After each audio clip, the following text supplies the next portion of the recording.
We got a late one tonight, guys. It's like 10 o'clock here on the East Coast, probably where most of you guys are at. So, got some Pens news. Of course, everyone knows by now that Evgeny Malkin has chosen to test the free market. Now, there's a lot of reports out there, a lot of conflicting reports on what the Penguins offered him. A lot of people say the Penguins only offered him 3 years and not the four he wanted, and that's why he's walking. And there was no budging from Hextall on that fourth year. And people are adamant, a lot of people in the know are adamant that there was no fourth year. But a lot of other people who usually have very good information are saying it was a 4 year offer.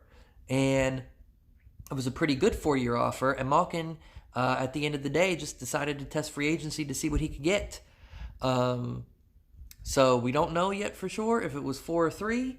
But nonetheless, Evgeny Malkin is testing free agency here in a few days. So, whew, digest that one.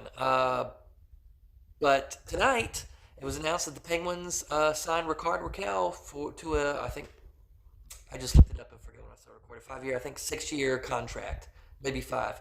I don't know. Look it up. It's on Twitter and all over the internet. So you probably saw it already. If not, but they signed Rakell for pretty much his market value. They didn't get a steal. They didn't overpay. It's pretty much dead on probably what he would have gotten everywhere if he went for that term. So that's great. He was a great player last year. He was really good when he played. Sullivan played him with Crosby, where he needs to be playing. That's a great pickup. But the question I have is in this response, Hextall's response to saying, well, we're not getting Malkin, he's walking, so we're going to take this cap money and give it to Rakell to keep him. Because now that you paid Rakell, the Pens are pretty strapped. I mean, they got, I think, like 10, 11 something left, 10 point something in cap. So you could still fit Malkin, but it's going to be very close, and you're not leaving yourself a lot of wiggle room to sign anybody else here unless you move somebody. So was the plan all along to sign Rakell for this, or was this the backup plan? You know, Malkin decides to go, so you're tossing the money towards Rakell to keep him. And if that is the plan and you can't bring Malkin, who are you bringing to center the second line with the limited cap space that you have? So, a lot of questions, guys. This doesn't answer much. I'm glad to have Rakell back. Glad to lock him up for a good bit. But Gino walking possibly, and maybe Gino goes out there just to test to see if there's some ridiculous offers. And if there's not, or it's not crazy difference, he stays. I don't know.